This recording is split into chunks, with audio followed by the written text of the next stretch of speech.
Mallattoolee yookaan amaloota dhiirri tokko dubartii tokko gaa'elaaf yoo barbaade mul'isu yookaan argisiisu 5. Sana dura garuu viidiyoon kiyya vaayiraal bahan jiru waan ta'eef laayik, sheer, kooppi liink gochuun dagatinaa.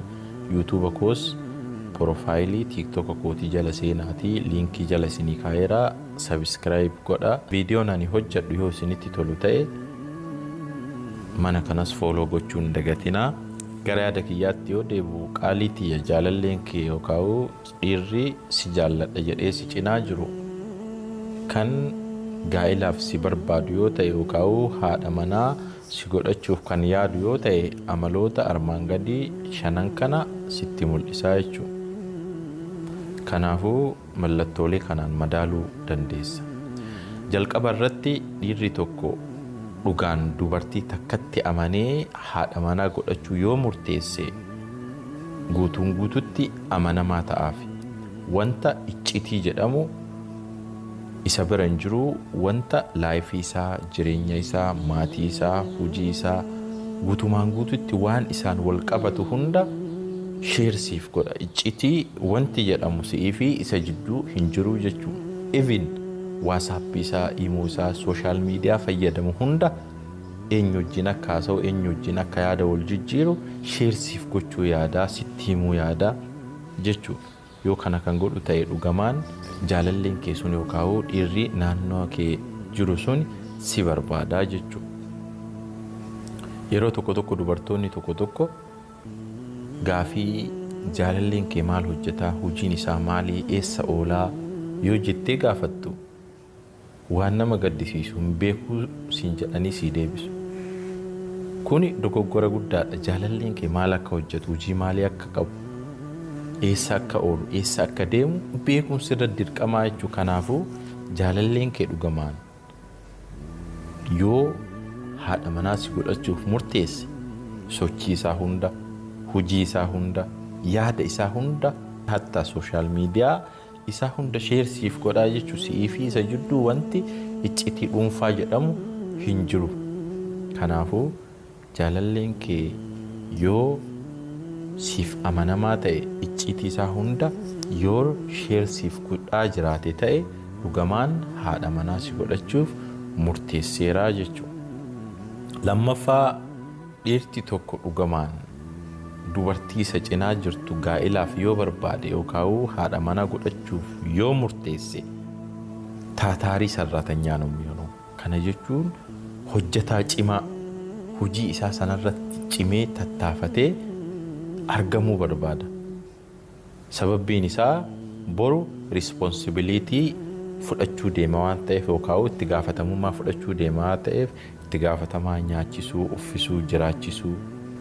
Kana jechuun bu'uura gaa'ela sana ittiin tursiisuu danda'u mallaqa isa barbaachisa waan ta'eef kanaafuu mallaqa ofii seef gochuu, yeroo ofii seef gochuu, fiiwucharii isaa yookaan fuuldura isaatti waan silaa gaafa gaa'ela ijaarrate ittiin jiraachuu danda'uuf dhiphataa jechuu. Kanaafuu waan hojjetu sana hojii hojjetaa jiru sana irratti cimaa jechuu. Even sana dura hojii siyoon qabaanne hojii biraa uumatee mallaqa argachuu yaadaa jechuu. Kanaafuu itti gaafatamummaa itti dhufaa jiru sana fudhachuuf qophii ta'a, reedii ta'a jechuu. Yoo kana kan godhu ta'e dhiirri tokko dhugamaan si wajjin gaa'ela ijaarrachuuf murteesseeraa jechuu. Yoo kana kan goone ta'e, yoo yeroo isaa bakkuma argeetti kan qisaasessu ta'e, mallaqa argate seefi yoo kan goone ta'e, yoo suusii garagaraa irratti, kumaara garagaraa irratti wama arge nyaatee dhugee uffatee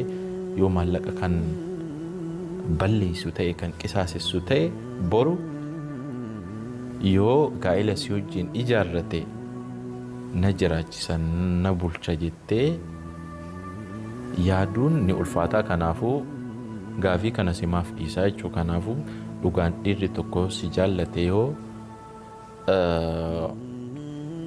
haadha manaa si godhachuuf murteesse taataarii sarratanyaa noomyeenoo hojii isaa irratti cima. Even yoo hojii hin qabaannes hojii barbaaddataa jechuun jijjiirramuuf yaala. Sadaffaa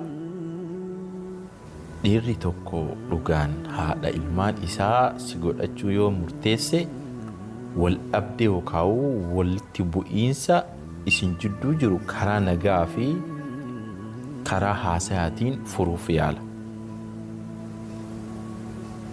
Dhiironni tokko tokko yookaan namoonni tokko tokko badii kee qofa sirra barbaadanii waan xiqqoo qofa sirra barbaadanii sanaan sababatanii achiin kan badan yoo ati bilbiltuuf yoo ati teekist gootuuf yoo ati karaa garaagaraatiin isa qunnamuuf yaaltu hayyamamaa siin ta'u jechuudha. Dhiironni akkasii durumaayyuu waan wayii sirraa barbaadanii sitti dhihaatan malee gaa'ilaaf yookaan bultii wajjin ijaarrachuuf sitti hin dhihaanne jechuudha.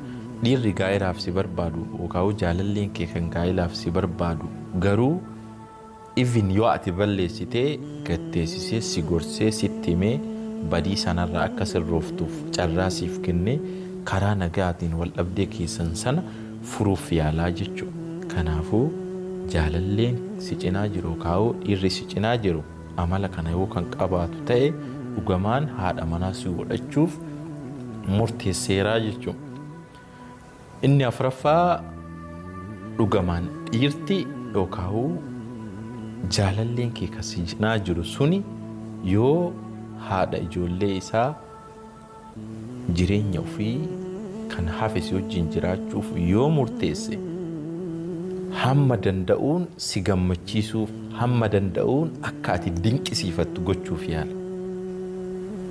Sarpiraayisii gochuuf yaala.